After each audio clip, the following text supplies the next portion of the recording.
First of all, thank you for taking the time to join us this evening. We have a number of great people who are on the call. My name is David Swanson. I'm the program chair for the Human Resources Certification Program through the UC Santa Cruz Extension. I've been in human resources for the better part of my career. I've held jobs with a number of high-tech companies, most recently with SAP SuccessFactors, the largest business software provider. I'm also, as I mentioned, the program chair for this program, and then I'm involved in a number of different organizations affiliated with SHRM. SHRM is the National Human Resources Organization. I'm the president of the local chapter for the Bay Area called BayRec. I'm also the state director-elect for CalSHRM, which is the SHRM affiliate that's responsible for the entire state of California. Also with us tonight is Stephanie Wamusa. Stephanie is one of our instructors. She teaches a number of courses. One of those is the Human Resources Management Introduction course. She'll be talking a little bit later and giving a little more background. I've invited two program alumni, Renuka Adnani, who went through the program about 10 years ago, and Elias Earhart, who joined and came through the program about 3 years ago. They'll both get a chance to talk towards the end about their experience with the program, kind of how it's helped them either find their HR career or build their HR career, and I think you'll find them to be very enlightened. In addition, we have a couple of people from the extension program themselves. We have Monica Gandhi. Monica will be sort of moderating this entire program for us. She will also be available to answer specific questions you might have towards the end about the program. In addition, we have Cynthia Hernandez, who's also part of the extension program, and Tanya Doyle, who also is involved with the extension, not only in the human resources program, but Tanya's also involved in many of the other extension programs. So if you have questions, you can always connect with her, and we'll give you those contact details at the end. So we're going to cover a number of things tonight, but most importantly, we want to leave time at the end for you to ask questions. We have a chat box. We would encourage you, if you have questions as we go through, to not wait till the end, but add those to the chat box, and we'll try to answer those as we work our way through, or we'll definitely get to those either at the end, and if we run out of time, we'll figure out a way to email you. We're going to talk about the HR profession. I can't think of a better time to be in HR than right now. We're going to talk about the job market and the workplace. We'll give you a little background to who we are in terms of UC Santa Cruz Silicon Valley Extension. We're a very robust program that offers certificates in a number of key areas. Tonight, we're going to talk specifically about human resources, but there are a number of other great programs as well. We'll talk about how you enroll in the program, how the courses are actually set up and organized. And as I mentioned, we have a couple of guest speakers, and we'll leave time at the end for Q&A. So I'm going to turn it over to Stephanie and ask her to cover the next two slides, and we'll go from there.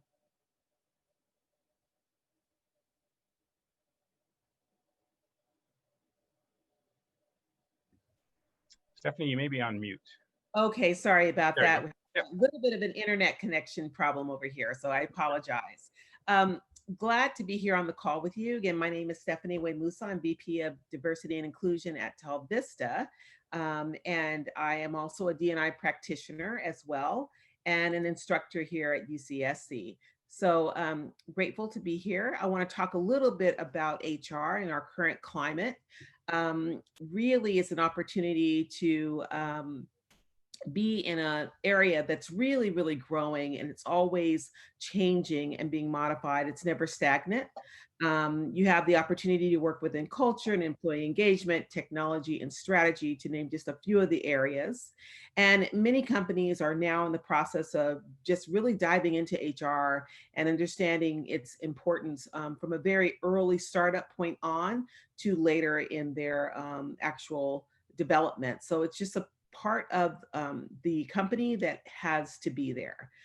There's lots of career opportunities, and there's lots of competition out there for roles. And even today, when you're having a stressful job market where a lot of roles are being cut, there's a lot of opportunities out there in HR as we speak even today. So the HR salaries are very competitive in tech, in health, in pharmaceutical as well, are some of the areas that I'm seeing that are just having phenomenal growth. And continuing your education in terms of HR, whether you're just starting, mid-level, or trying to lead towards leadership, that education is incredibly critical to keep current. So in terms of our trends for workplace for 2020 and going forward, you'll see now that we're in the midst of a social climate that is really holding companies' feet to the fire in terms of social justice. Sorry about that. And also, you'll see that we're having health issues around COVID. The pandemic has got us all sheltered in since March. You have predictive analytics. Data is king. So whatever you can learn in that area that will substantiate and support the work that you're doing, showing the ROI, is incredibly important. HR is an organizational architect in the sense that it's really important in terms of looking at where your workforce is going, where they are now, where they're trying to be, and how agile they're trying to be as well. HR is the department that really takes hold of that and leads that effort as well. And then leadership skills are needed at all levels of your organization. And HR, again, as an organizational architect, has a major hand in play in that and making that happen as well. So just a place that's really growing, always constantly moving and evolving. Just a great area to work in. Yeah, as I mentioned at the front, I can't think of a more exciting time to be in human resources right now, or consider a career in human resources. When I started in human resources, we were kind of known as the health and happiness people. We were responsible for making sure people got paid correctly, had all their paperwork done, and if they were being terminated, we were supposed to sit in and make the termination go smoothly. And we've come so far from that to the point now where, for many organizations, the HR piece is really front and center to the strategy and to the heartbeat of the organization. And so if you're either in a career right now in HR looking to expand, or if you're thinking about HR, there are so many really exciting ways to get involved as we look ahead to 2021 and beyond. So thank you, Stephanie. Appreciate that. You're welcome. So let's talk about the value of continuing education. Some of you might be saying, or have read articles lately that are challenging, the whole education process. Is it better just to go get experience and not spend time in an educational environment? And if you look, there's a number of resources out there, including Workforce Magazine, the Bureau of Labor Statistics, and other organizations that are really stressing the power of combining practical experience with education. It's easy sometimes to say, well, if I just have enough experience or I get mentored by somebody, I can start out at the bottom and work my way up. Unfortunately, the world of work has become very sophisticated and oftentimes very complex. The rules and the laws that we are expected to follow and to enforce are many, and the punishment for not following them correctly is swift and very expensive. So there is a number of things that from just a compliance perspective that we need to do, but there are also a number of things from an organizational perspective that we need to be thinking about. And this is where continuing education can help bring up your skills. If you've been in the HR profession for a while, it's a great chance to sort of get an exposure to what are some of the new cutting edge ideas and some of the new technologies and new theories that are out there as they relate to people management. And you'll get that in the courses, and we'll talk about some of those courses here in a minute. But it's a great time, especially if you're in between jobs, or if you're in a role where you feel like it's not heading in the direction you had originally anticipated, to think about building your skill set through continuing education to get yourself prepared for that next opportunity that's more in line with your career trajectory. So who are we? So we are part of the UC Silicon Valley organization. We are connected to the UC Santa Cruz campus as the official extension provider. We've been around for over 50 years, so we've been doing this for a long time. We do have the main campus, the UC Santa Cruz campus, review and approve all of our curriculum. So we have to meet the very stringent academic qualifications that would exist for any program that might be at the UC campus. So we've got that kind of rigor associated with us. I think the real benefit and the real strength of the program is that the people who teach our courses are generally practitioners as well.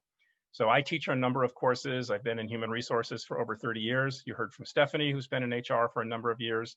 So every one of our professors has both the theoretical knowledge to be able to deliver the curriculum, but more importantly, the practical knowledge to help drive it home. And I think if you looked through the backgrounds of any of our instructors, you'd see that many of them are practicing professionals today, have been in the HR profession for a number of years, and bring an expertise that frankly is really difficult for a professor to do in a university who may not have that practical experience. We offer a broad range of courses, both in the fields of bioscience, business and management, education, engineering, technology. So it's not just a human resources curriculum. But there are a number of other very robust curriculums that are part of the UC Extension. We are located in the heart of Silicon Valley. The campus is in Santa Clara on Bowers Avenue, just off of 101. It's not really very relevant right now because all of our courses are being taught virtually, but at some point we do hope to get to a hybrid scenario where we could be offering courses in person, but also courses virtually as well. And then the beauty is it's quite simple. There's no application process. You just need to enroll in the class and go. So let's talk about what some of those courses are. So as we talked about, it's career-focused learning. So the program is really set up for people who are looking to get into the human resources field, or oftentimes many of our students are people who have been professionals in other parts of the business who are looking to make a change into human resources. They might be working in finance today, they might be in program management, they might be a people leader, whatever it might be, but I always have a number of students in my courses who are looking to change careers. There are also people who've been in HR for a while, and maybe worked for the same company for a number of years, and have really been focused on one specialty area of human resources. It could be recruiting, it could be talent management, it could be compensation and benefits, but it gives them a chance to really broaden and open their skills to help prepare them for other opportunities to move into going forward. We'll also talk about career options in HR. Many of the courses will have guest speakers who come in who are working in the field today. We have two alumni with us today, Renuka and Elias, who will talk about their experience. They're both graduates of the program and are both full-time HR professionals, but it really gives you a chance to make that connection. Some people are saying, you know, there's so much changing in the HR field today. The rules have changed, the legislation has changed, the things that we're doing as an organization are changing, and it's a way to keep current in your current job to help, again, make you a more prepared and better HR professional, but also prepare you for potentially moving to a new job. We also have HR credentials that we offer, and so we also offer a connection to the SHRM credentialing program. All of our courses are aligned with the SHRM body of knowledge, as well as the HRCI, the Human Resources Certification Institute. So we do make sure that the courses that we teach have relevant content that connects with those two credentialing organizations. And we're really here to help people meet their career goals. We're here to meet you at the level that works for you. And that's through the number of courses that we offer. It's through a varied approach to how we offer, and it's through offering courses from instructors who have direct HR experience. So we offer individual courses where you can just take a particular course. You might have an interest in, for example, talent management and some of the new trends, and you decide that that would be important, you can just take that class. We also offer a full certificate program where you can develop industry and expertise, and these are called specializations. The classes are offered either in the evenings or weekends, so they're able to accommodate people's schedules. And since the classes are virtual, it makes it much easier. You don't have to try to drive to Santa Clara on US 101 at 6 o'clock at night on a weeknight, so you have that kind of flexibility. And the classes are all online currently, but our goal is to, at some point, hopefully later next year, we can get to a point where we can offer hybrid courses that would be available for people either in person or virtually. So the program itself, there are 8 required courses. I'll show you what those are here in just a minute. And then there are 3 elective courses. So 11 courses in total will get you to the certificate. There's no formal admission requirements. You don't need to go through any kind of testing. The courses are all open enrollment. You just need to apply for the course. The only exception I would make to that is that we do ask that if you're new to the program, that you take the Human Resources Management Introduction course first, because that will help give you a landscape view of HR that would be difficult to get if you dropped into one of the other more specially oriented courses. So that's really the only kind of pathway requirement that we ask, is that you do take the HR course first, HR management course first. To get your certificate, you have to maintain a GPA of 3.0 or above. You can't have any grades below a C, and you need to complete them all within the window that is really set up. And the clock for that begins on your first course, and we'll talk a little bit more about the details of that here in just a minute. So the required courses, as I mentioned, the Human Resources Management course is sort of the foundational course that we ask everyone to take first. Then we have people take Finance for Business Professionals. It's important that you understand how organizations that you work for work, how they make money, how they stay alive, how they really sustain themselves. And the Finance for Business Professionals is a great way to do that. Compensation or total rewards is a big part of what Human Resources is asked to deliver, and that's one of our key courses. Managing the staffing function or talent acquisition is a key course as well, a required course. Benefits management is a very important course in terms of how do we manage what is oftentimes one of the single biggest costs that organizations deal with outside of payroll, and that's their benefits, healthcare, and protective benefits for people. We have a course on law and human resources management. As you can imagine, California is oftentimes the leader in the country around employment legislation. So keeping current on current laws and how they impact HR is absolutely critical. We have a course on effective employee relations, how to create a culture where people feel included, where people feel safe, where people feel that they can trust. And then we have a course on organizational development and change. So those are the 8 required courses. And then there are 3 electives, and there are a number of electives in the HR program. We offer a course in people analytics. We have a number of other courses, and if you go to the catalog, you can see where those are. As I'd mentioned, so you do need a total of 11 courses. As I'd mentioned, we are a SHRM certified provider, so many of our courses, you can earn credits if you hold a credential today with either SHRM or HRCI. And again, our courses are aligned with the SHRM body of knowledge if you're familiar with that overall. So just to give you a quick snapshot of what's coming up in the winter quarter. So I mentioned the Human Resources Management course. We do teach that course pretty much every quarter because it's an important course for you to take. And Stephanie is going to be the lecturer for that course, and she'll talk a little bit about that. And then we have a Law and Human Resource Management course that begins January 9th. Basic Business Communications, which could be one of your electives. And then Benefits Management, which is a required course. Stephanie, you want to talk a little bit about the Human Resources Management course, what you plan to cover? Sure. So the great thing about HR management class is that it's a great overview of all of HR. So it includes things like compensation, benefits and rewards, talent acquisition, compliance, technology, learning and development are some of the areas that we cover within the HR management course. It's just a really nice overall entry into what HR is all about. Really enjoy the class. I think it's, even though it's online, I think we still take advantage of just making it very interactive and interesting. And I do want to point out that there is a 15% discount on this particular course for winter. So take advantage of that discount by December 31st, if possible. Yep, great. So also then, if you want to look at all of the courses that are offered during the calendar year, you can go to the listing here, and we'll get this information out to you so that you can look this up. So the nice thing is that it's all online. There are course descriptions, there's detail about the courses when they're offered. So you can really look at either individual courses, or you can look at the entire course set for those of you that are pursuing the certificate. Hi, David. Monica here. I'm actually adding these links in the chat right now. Oh, so everyone take a look at those links. Okay. So before we go to Q&A, I wanted to ask Renuka and Elias to talk a little bit about their experience. As I've mentioned, they're both alumni of the program, are both full-time practicing HR professionals. So maybe let's start with you, Renuka. Just talk a little bit about kind of why you went through the program and how you believe it sort of helped you in your HR career. Hi everyone, Renuka Adnani. I'm an HR business partner with a late startup called Heartflow, based out of Redwood City. And as David mentioned, I graduated from this program in 2010.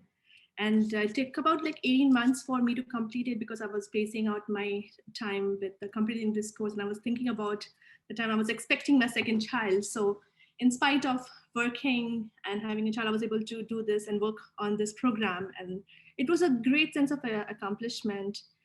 And one of the main reasons I took up this course is because I moved from India a few years ago, and I wanted to expand my career options in HR over here.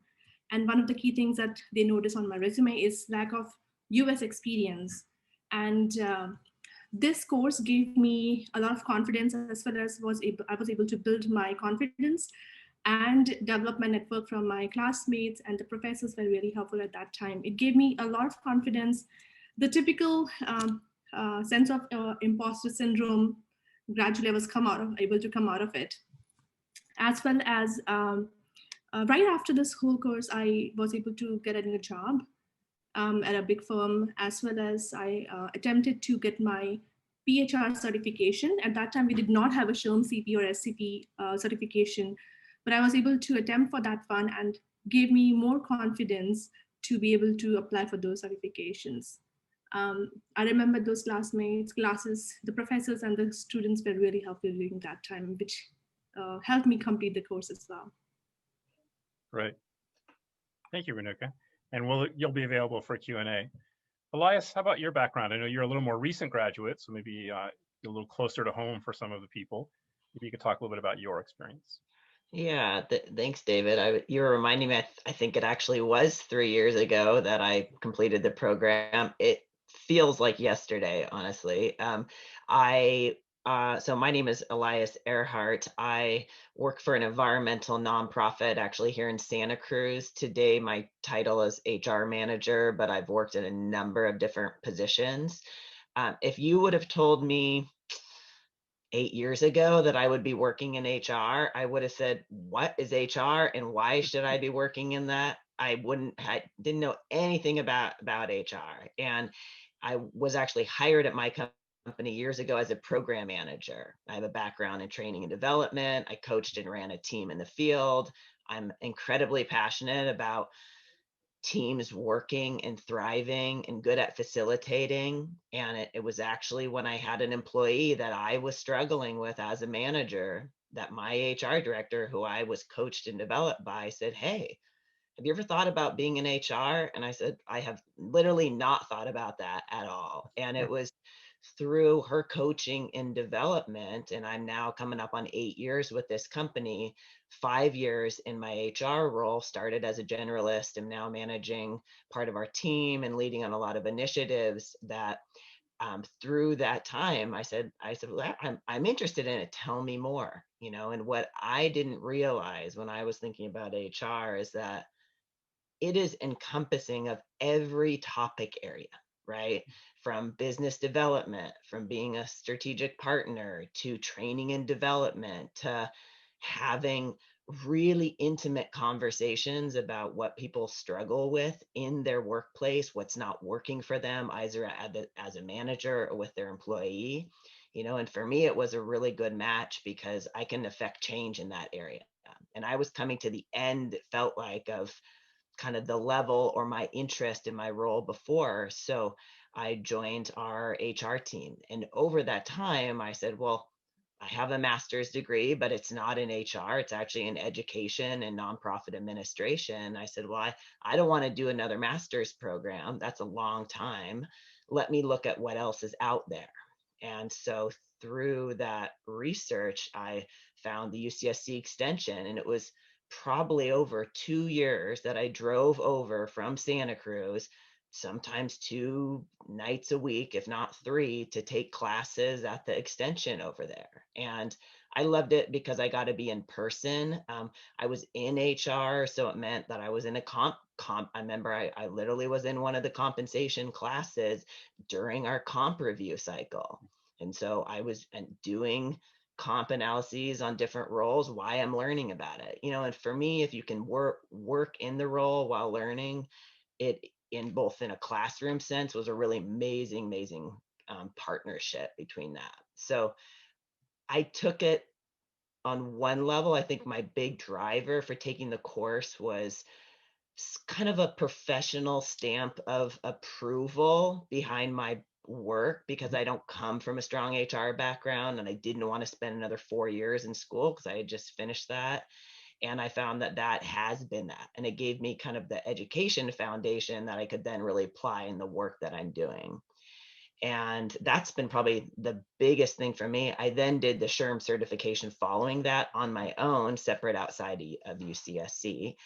And if I know COVID times are making it very challenging for businesses, but I was able at that time to put a proposal together for my company to advocate that they actually pay for the courses. And so my company was able to pay for all the courses. And that, I'm eternally grateful that they did that. And I'll stay there for a lot longer because of that, because they've just really invested in my development, and I want to be able to give back there. Right. Thank you, Elias. All right, so let's open it up to Q&A. So if Monica, maybe if there's some questions, or Cynthia in the chat that we want to address first, or people can unmute themselves and they can ask questions, or they can ask questions in the chat, whichever you're more comfortable with.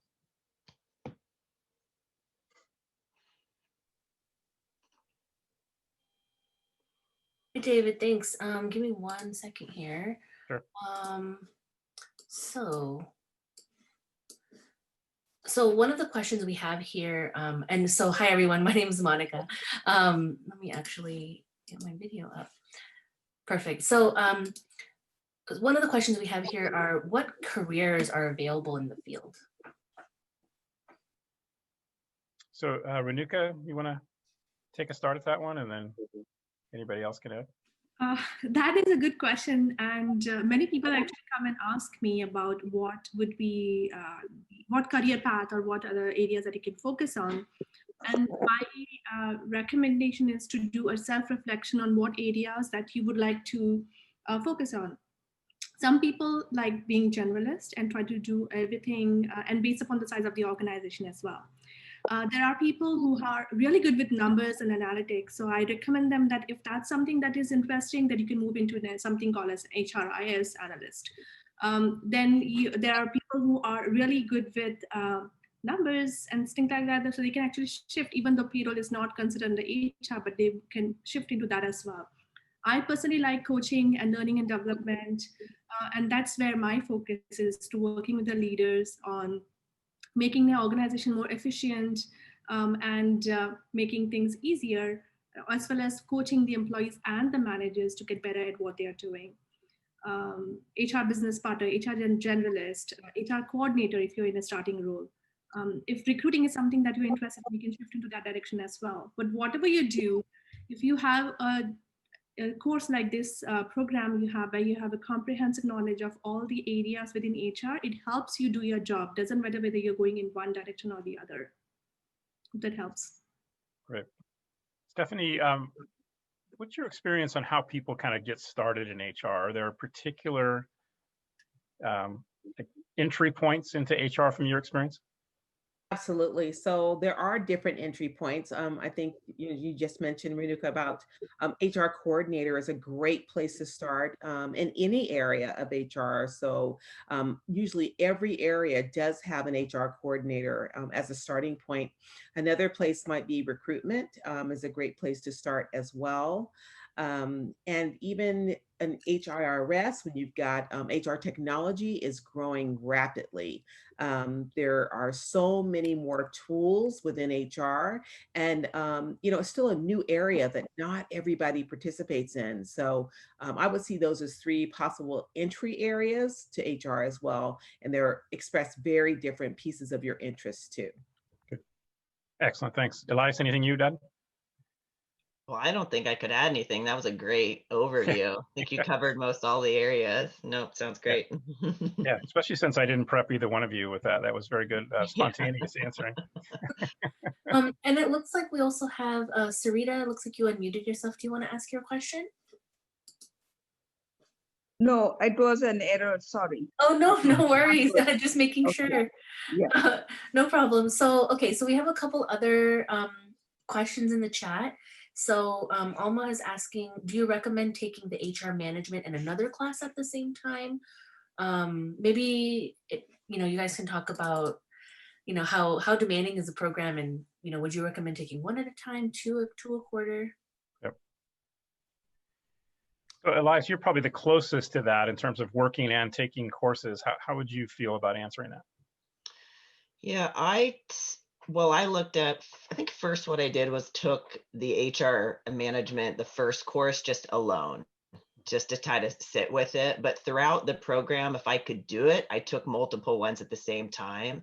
And for me, I found that probably two personally, if you're working professionally, was the max that I could handle. And that meant that I was busy a lot, Yep. So, and that means I would be driving a lot and or working in groups. One thing that I like about the program is that there's a lot, you have your classes, you have homework, but you also have a lot of collaboration with other students offline. And so that does mean that there's more work, but you get that. I mean, I made HR connections professionally through this course and learned a lot from other folks. So if you can take multiple ones, I say go ahead and do it. And if you have the time, but if you know you're working professionally and you're a recruiter and you're heading into a busy recruiting season, you might not want to batch all those together in order to make sure you can just focus on the class. Yeah. And also adding to that point, if you are doing one class at a time, it's not just limited to the hours you're spending in class. You have to do projects and you have to do a lot of coordination and research as well. So think about those as well before you take up 2 classes. And if I'm reading more into this question, Alma, are you asking like HR management and any other additional course outside of HR management? Was that your question? No, that was my question. If you would suggest taking the management and then taking like the labor law or another HR class. So one guide point I would think of is if it's been a while since you've been in school, I would suggest you start with the HR management course first, just to kind of get a feel for the flow. And then, as Elias mentioned, you could jump into 2 per quarter. But if you're a couple of years out of school and you're sort of used to the educational cadence of reading and writing and interacting and as Elias and Renuka mentioned, teamwork, then you might want to jump in with more than one. Thank you. I think another thing I can add to that as well is if you do take the HR management course as one class initially, it might guide you or give you some cadence in terms of what you might want to pursue next in terms of an elective as well, because it is a good overall. So it might be good to start with the one as well. Yeah, great point, Stephanie. Thank you. Okay, Monica, what else? We also have a question. Marvella, I hope I'm saying your name right. I'm so sorry if I'm not. I love the idea of employee communications and how can we grow in this area? So employee communications is one of those areas that permeates everything, not only that we do in HR, but everything that we do as an organization, from how we communicate benefit plans, compensation, how we communicate changes that might be happening in the business, how we might communicate the current environment of working from home and what that means. And so it's not just an HR function. And in the classes, we talk about the communications being really the responsibility of the business leadership, but oftentimes we are the catalyst for that in human resources. So being able to communicate clearly and concisely and with a level of confidence is essential in today's workplace, because there are so many variables, so many unknowns, so many situations that people have never faced before. Do you allow people to come back to work without being tested? If they come back to work and somebody tests positive, what do you do about that? What's the liability for allowing people to come back into the workplace? And so, and then also, what's your liability with your customers in terms of contact? So there are just so many unanswered questions, and many of those are communication based. And I would say that that's one of the fundamental and core essential skills that any HR professional has to be well versed in. Excellent, thank you, David. And then we have a couple from registration earlier. And so someone was asking how to make sure everyone in the HR department is an ethical leader and how to practice it. And how does HR prevent implicit biases? Anybody want to jump on that one? That's a great question, by the way. And do we have a specific course? Do you know which course might cover that as well? Well, certainly the employee relations course covers that. I think that the law course has some implications in that. There are definitely any areas. When I was working full time, we did a lot of research and partnership with a couple of big universities on this whole idea of leadership and trust. And we realized, as of many companies, that the fundamental core of a successful organization is the level of trust that people have for their leaders. And if you look at some of the key factors that push people out of organizations, in other words, compelling them to leave, oftentimes it'll say, I don't trust the management of the company that I work for. They say one thing and they do something else. It's, and the key with trust is it isn't what you say, it's what you do. And that's, I think, a key aspect of many of our courses is having that authenticity and honesty in giving people answers. And it may be answers they don't want to hear, but nonetheless, they're answers that are important for them to hear. So anything anybody else would add to that? Yeah, David, I can add it to Elias. I was just thinking of the question around implicit bias, and I think first step is to know you're never going to rid bias. So what can you do in terms of cultivating a team that is, and that your HR team is making sure that not only is your org trained, but that your team does the work in terms of what is your recruitment practices, right? Is your interviewing process standard, and does it allow, and where do you post your jobs, and what do you post your compensation, right? And so it really is I look at, it's kind of the internal culture of the HR team, their level of education, their willingness to engage in hard conversations, because no matter if we have been through many trainings, we've done the personal work, we are going to be leading with our own biases based off our own lived experience. And if you don't have a leadership team and a leadership team internally within your HR group that talks about those, that is explicit, is transparent also with your employees around, here's what we do in a part of our hiring to be able to reduce bias, right? Do we meet with our managers ahead of time to have conversations around, we want someone that is like us, that fits our culture. Well, how do we create that line between culture, right? Bringing someone in that's like us, but also creating an environment where we bring people in that aren't like us, you know? And so I think it really is internal, and it starts, and that's how I've seen it on my team. And to know that you're not rid of bias after doing a training. It's deep work to look at the systems and structures within your organization and within your own HR practices on all levels that'll help with that. But it's an ongoing dialogue, right? And so if you're engaged in that and thoughtful and committed to move forward and transparent, I think that's a really great foundation to tackle that. Right. Absolutely, completely agree with that. This issue of bias and making sure that we all are ethical is all across the board. Doesn't matter how big or small the organization is. And like Elias mentioned, conversations constantly, training, and also showing the data about how there has been a bias in the past, which whether they were doing consciously, unconsciously, it makes a huge difference to show the leaders, this is what is happening, this is how you can change. Thank you. Great answers. Thank you, everyone. So yeah, if there are any other questions, please go ahead and enter them in the chat. This session does go until about 4:45, so we have about 5 minutes, but we can go a little longer if there's more questions. I do. Go ahead. Sorry. Nobody's asked, what does it cost to take these courses? And can you get financial aid for it? No one has asked that. I would ask that if I were a potential student.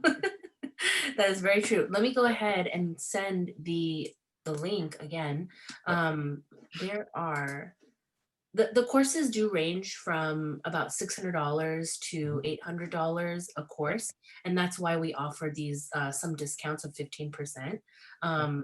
Anyone can take the course.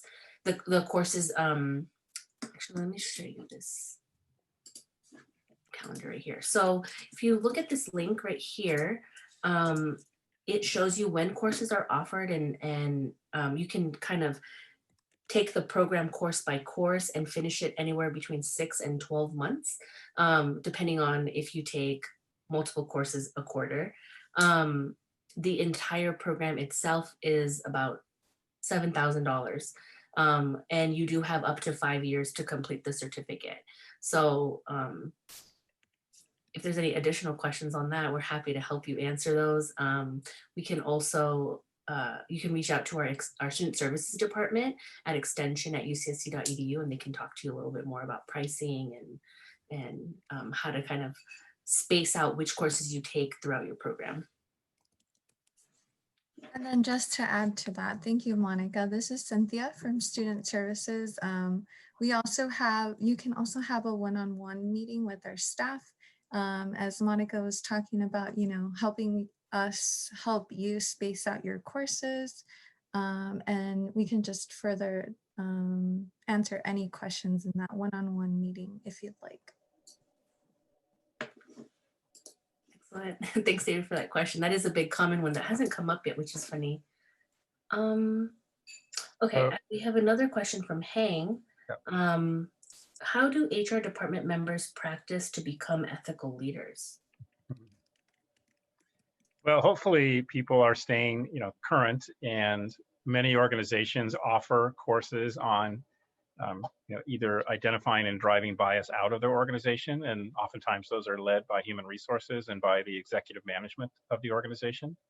But hopefully people are also keeping current on, what's happening in the workplace. It's one of those areas where you can never stop learning, and so hopefully by exposing yourself to different viewpoints, you become a more aware and hopefully a more or less biased person in that process. It's a good question, though. Awesome, thank you. So, we did get a couple of questions through the registration that, I think are very common. You're welcome, Hang. So is it a good fit for someone who has no experience in HR, but is looking for a career change? Like, is this a good place to go? And then another question that's somewhat related is, this person is also in a mid-career change and working in payroll admin, and can this certificate help launch them into a more advanced position? So the answer to both of those is absolutely. I think Elias talked about the fact that you can go back and get another degree and take 4 to 5 years for that, and that just can be way too long. This is a way in a very condensed format to give yourself a broad-based exposure to the field of human resources. It may seem like, as we quoted those prices, that's a lot of money, and it is. But if you compare that to actual bachelor's and master's programs, it's quite a deal in that respect. Plus, I believe in many ways it's more relevant because it's taught by professionals who are currently working in the profession or have spent their career working. We've always, in all of my classes, I've always had a number of people who are making or considering career changes. They've worked somewhere else in the business and they've had an interest in human resources. And so they're trying to gain some broad skills to make themselves more marketable, either within the organizations they work for or other organizations they might apply to. So I think it's a great program, and in a fairly short amount of time, into a year to a year and a half, you can get a broad-based education in the field of HR that would be difficult to find anywhere else. Awesome. Anyone else want to add to that, or did that pretty much cover it? I agree with David, actually. Like I mentioned in the chat earlier, I started my career as a recruiter, as a HR coordinator and a recruiting coordinator in my previous experiences. And as my confidence grew, and I also took opportunities within the organization to take on new projects and more projects, which expanded my experience. So that is all up to you, how you take advantage of these courses, take advantage of your professors, and also reach out to people and leaders in your organization. And if you feel that your organization is not giving you opportunities, then expand into other organizations as well, like talk to leaders, find some mentor who can help you out. Great, thank you. Thanks so much. So I think we're at the appointed close time, and I want to respect people's time, but let me share one last screen which has contact information in it. So for those of you that are interested in finding out more, here's some information for you to look at. I can get PowerPoint to cooperate. There we go. So general inquiries to student services can be done to extension at usc.edu. There are programs that provide financial support through workforce training. And there's information about that through Workforce at UCSC. And then if you're an international student, there are ways for you to attend on F1 visas or other ways, and there's information on that at Extension International. Yep. Thanks so much, David. And just to add with that is so that if you have a specific question, student services is general. So if you don't know exactly what department, that's okay. That would be your go-to. With workforce, if if you know someone or if you yourself have recently been laid off, then this is the department to talk to work with organizations to kind of help you get back into the workforce. They offer funding, you work with an advisor, and they help you kind of get back on your feet quickly. So if you or someone else you know has recently been laid off, contacting our workforce department is a great resource. And then international students, like David said, F1 visa, for internships and OPT, that's the only way you can get one is through their international program. So if you qualify for that, then you can contact your international department. And many of our courses have a number of international students. I think, typically there's always 2 or 3 students, if not more, who are on international assignment. All right. Thank you, everyone. Again, if you are more interested, there's ways to get a hold of us. Hopefully we have got you interested enough that you want to check it out more. We'd love to see you in some of our courses starting in winter of this year. Thank you, everyone. Bye.